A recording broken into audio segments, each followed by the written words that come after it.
Hello everybody, this is Toys R Us and welcome to another Toys R Us Talking Transformers podcast. So this of course is another opportunity for me to discuss with you guys all of the things that are going on at the moment in the world of Transformers. We're going to be discussing, as I always keep calling it, the year of combiners. We're going to be discussing the HasLab, of course, easily funded with loads of time and indeed some extra tiers that I have been suggesting to the Hasbro staff. I'm going to let you know exactly what they are in due course. And we've got to discuss the chance or the opportunity of Studioseries 86 Megatron at the New York Toy Fair. I'm going to give you more details on that. And indeed other things like Hearts of Steel and everything else. Because even though last year was the 40th anniversary, obviously, the 40th anniversary for Japan is this year. So there is loads going on, and as I say, this also gives me the perfect opportunity to answer in detail lots of questions that I do get asked, A, on the live, and B, just in general. So first and foremost, thank you guys on the live chat, on the live stream over the weekend. That was the busiest one yet. There was over 2,000 on-screen messages during the time I was doing it, and I've got to confess, guys, I know it was 4 hours, I know it was a long stint, thank you to some of you who pretty much did it all with me, but I really enjoyed it, and it's something that I will definitely be doing again. Whether or not I go up with an hour for every 10,000 subscribers is a completely different thing. But we will see. But again, huge thank you for the support. Channel's growing really well, and as always, I'm really enjoying it. So we have to kick off. Let's kick off with the HasLab. Now, I'm actually quite surprised to find out and to hear, and that's only from other messages from other people, because as I always admit, I don't tend to get on because I'm so busy doing my own content. I don't always get a chance to check everybody else's content out. And I believe that, of course, the HasLab is getting a lot of hate from reviewers, from people out there, which everybody's entitled to their opinion, and we're always going to have it. It makes no difference whatever product somebody makes. There's always going to be somebody out there that doesn't like it. Now, for me personally, again, I'm biased, and the reason why I'm biased is because I love LeoKaiser and I love Japanese continuation of Figures Victory. But I'm not going to, as I say, also, first and foremost, it's only in its, what's the word I'm after? It's in its very infancy. As I say, we don't really know too much about it. I saw somebody comment, and they're completely right, actually. I know we've seen the test pieces. I know we've seen grey prototypes, which, funnily enough, you know, they were revealed, nearly 2 weeks ago now at MegaCon. But we haven't actually had an official video from anybody yet. The things that I've been picking up from people and from just, again, quickly perusing over the internet, you know, about the individual bots is, yes, they are going to be very articulated. They are going to have waist swivels. They're going to have loads of accessories. They've got the chest force gimmick, as they're calling it now, that's going to fully work, etc. It's looking to me to be a fantastic figure. As I say, it's not cheap. I know it's not cheap.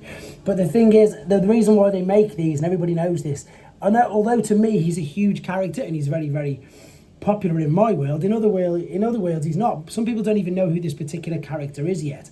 So I think it's very brave for them. I can see why they're doing it. I mean, let's be honest, it is the third dipping their toes into victory HasLab. Never mind their figures. Obviously, they did a Galaxy Shuttle, which was, of course, Victory. But let's be honest, that is Astro Train. They've just changed the head. It is Astro Train because Galaxy Shuttle, whether you know it or not, never had the train mode. I think I've said this before. I think it would have been much better if they'd have just given us a Generation Selects version of that exact same mold in them exact same colours, because, of course, the Japanese version originally was white and black. Of course, we got Minerva, but let's be honest, again, that was what's the word I'm after?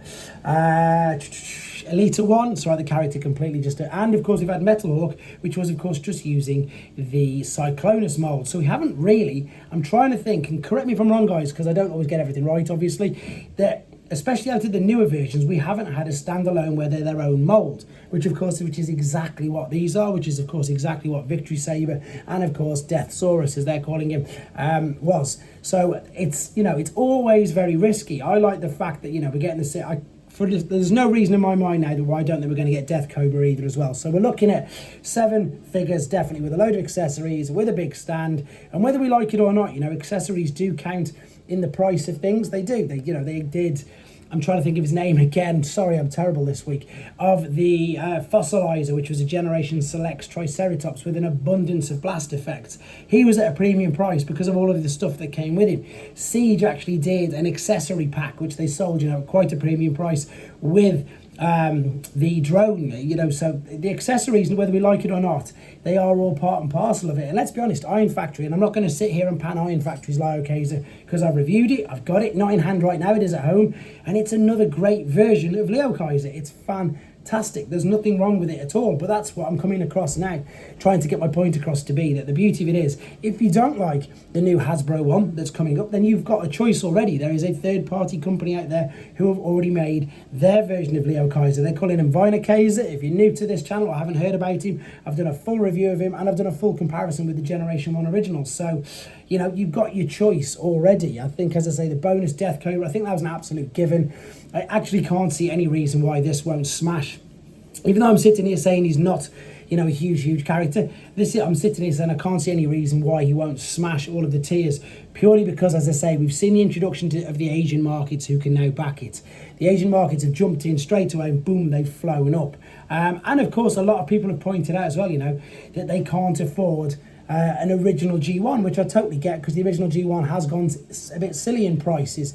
And of course, the original G1 does run the risk of the gold plastic syndrome with Kill Bison. So, you know, you've got a figure there who's pretty much going to crumble. Whereas this one is going to be brand new. It's going to be robust. It's just going to be fantastic. As I say, it's so good. As I say, I've mentioned the tiers. We're going to get the electro, whatever they are, nunchuckers, etc. I have suggested, both publicly and privately, so to them directly and on all their Instagram pages, of getting the Rescue Force use out of the molds as well. So again, if you don't know what the Rescue Force is, in Europe, when LeoKaiser came out in Japan, we had just 4 members of them. Instead of the 6, we had 4 members of them. They didn't even have a name. They were Rescue Force Jet, Rescue Force Drill, Rescue Force Car, and Rescue Force Tank, I think was the 4 of them. Again, videos of the originals on this channel if you want to check them out. And they were using the original LeoKaiser molds. Now, obviously, with the fact that these are going to be HasLab molds, and to my knowledge, they've never used a HasLab mold again at all, for obvious reasons, because I think, A, it would cause uproar, because people obviously have paid a premium for these particular molds. Would it not be a fantastic opportunity to get these out? They are just exactly the same, guys. There's no difference. They're just painted different. In fact, they're even easier to manufacture because they don't have anything with them. They don't have any chest force partners. They're just a completely different deco. And of course, while they're making the molds, while they're painting them up, to me, it would be a great idea and indeed another incentive to get people to back this. Because as I say, on one hand, I do see the fact that people are saying it's in the UK, I'm going to say pounds. So it's £300, which is quite expensive for 6. We now know we're going to get 7. Well, we haven't got officially, but when we get Death Cobra, that will be 7 figures. So yeah, you know, it can be classed as expensive. But this is what I say to people. And in one way, I'm really glad now that I have started to review third-party figures. Although I don't necessarily collect them, I do a lot of reviews of third-party figures. Some are much cheaper than others, some are much more expensive than others, some are better than others, some are better than Hasbro, some are worse than Hasbro, some are, you know, there's all these different categories that they all fall under. And I think the biggest thing that people are getting mixed up with, and they have done for ages, and this is going to sort of segue a little bit into the Combiner Wars Devastator that I've obviously had the privilege to have a play around with Bone Crusher and Scrap. I always get their names wrong, but I'm going to come to Bone Crusher in a second anyway. Scavenger, no, Scrapper rather. Scavenger's on the hook, Scrapper, yeah. There's loads and loads of uproar on the internet that it's not a Voyager class figure because of his size, but I'm pretty sure, as I say, that, you know, when Hot Rod started it off in Studioseries 86, the fact that he was, people go by the size, and you can't go by the size, you can't go by the height of the figure and say that that's what class it is, because again, in fact, we go back even further, we go to Earthrise Cliff Jumper. He's a tiny figure, but he's being sold, you know, in a deluxe box because of all his accessories. And again, it goes into the engineering. The same with Ratchet and Ironhide now are always going to be Voyager class because they've got that extra bit of articulation, even though they're not much taller than your standard deluxe figures. But this again, sorry, I've segued off it. This is what I'm trying to get across to people. I review New Age figures. Now, I'm not going to slate New Age figures because they're very, very good, but you get what you pay for. A New Age figure is what's classed as legend scale. And if you buy one of their Seekers, any one of their Seekers, which is just a bit bigger than core class, it's not as big as deluxe class, it will cost you the same price as a Hasbro leader class figure. Now, I think because people who only tend to buy mainstream, which means only Hasbro, which is fantastic, I think people don't actually see that. They don't get that. The fact that, again, it goes into the engineering. They are they're called mini masterpieces because the level of articulation, the level of engineering that's gone into them bumps the price up. And that's what has to happen in everything. I used to work in injection molding. I've worked in factories before. The more work that goes into something obviously is going to raise the costs up. So I totally get this. I think people, once they start to understand it, will get it a little bit more as well. And again, that's the best example. So if you're thinking obviously that Scrapper is overpriced because it's a Voyager class, the articulation on him is great. The fact that he's really sturdy, the fact that he is going to be able to give Devastator an ankle tilt and pivot with all the weight of that figure on is incredibly clever for them to do so. Again, just look at New Age figures. Look at their Optimus Primes. They're the same price as the Leader class Optimus Primes. And even the trailer one, again, David with his trailer is the same price as the Commander class Optimus Prime, but he's nowhere near as big. It's how much work goes into that particular product. And I think once people start to understand that, granted, I would be, my naivety would be the same. I'd be like, why am I paying that for that when it's only this big? This is the same size, but it's twice as much. It's what goes into it. And that's the same, I think, in most walks of life with regards to everything. So I think once we get to proper video on LeoKaiser in colour, with all the individual bots, with them showing us how articulate they are, how intricate they are, how clever the transformations and indeed the combining process is, because the combining process looks really interesting, to be fair. I think once we see that, then people will start to understand. The same with Devastator. As I say, Devastator, the figures, I've had them both in my hands. The Combiner Wars are considerably bigger, but they are much lighter. They are hollow. Somebody put a comment and they nailed it. They said that the Combiner Wars ones next to the Studio Series ones, the Studio Series ones look like an adult collectible. These aren't my words, these are comments, you can check on the videos. Looks like an adult collectible. The other one looks like an oversized kids creation, because that's sort of what they feel like. And I know the Unite Warriors is different. The Unite Warriors, again, Takara went and did their business with it and went and upgraded it significantly. But with regards, as I say, to the Devastator, to having held them in my hand, how to play around with them, and indeed confirm with you guys that yes, they are more robust, they are definitely more sturdy, and they are more weighty, which is exactly what we want. So I don't want to go on too much about all that, because I do think that as soon as we get the videos on both, because again, we've only ever seen grey test models, grey test pieces of both of them combined. I do think we're going to get them soon. I do think we're going to get an incredible, in fact, I'm going to carry on quickly. I'm going to come to the New York Toy Fair in a minute. While we're talking about Devastator, again, everybody's jumping on the board with Devastator. Blockies have obviously just confirmed that they're doing their Devastator with their little Galaxy Defenders. Again, it just proves that this year is the year of the combiners for some reason. I wanted to just quickly add that in before I do go on to the New York Toy Fair, which is coming up next month. So I don't know why I'm getting asked it so many times, because I don't actually know. But yes, Studioseries 86 Megatron. We don't know nothing about him apart from the fact he's going to be a tank. We don't know if there's going to be a smaller. I imagine there's going to be a smaller version of him. I'm pretty much sure there is. But I have a really big hunch that they're going to be able to. We're going to see him at New York, and also I think hopefully we're going to get a full coloured Devastator, because of course they always tend to do big things for the New York Toy Fair. One of my most, as I say, sort of vivid memories, funny enough, is the Combiner Wars Devastator with John, describing it, showing it off their weekend of the New York Toy Fair, to be fair.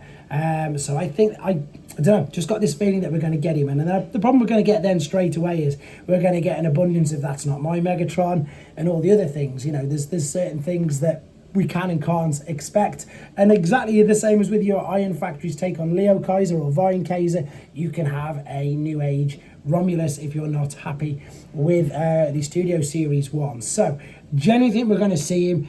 Do I think people are going to be happy? Again, it depends which way depends what angle you're looking at the particular figures. For me, my get out of jail with all figures is do they look good on robot mode? That's all that really matters. I'm sure that most of the people, especially the people who do the toy photography, etc. as well, so for them it's really important that the figures look good, etc. I'm sure that for toy photography, a decent tank is much better than his Wolfer P38 alternate mode or whatever it was. And again, we want robot mode. As long as he looks fantastic standing next to Optimus Prime, that's really all that matters.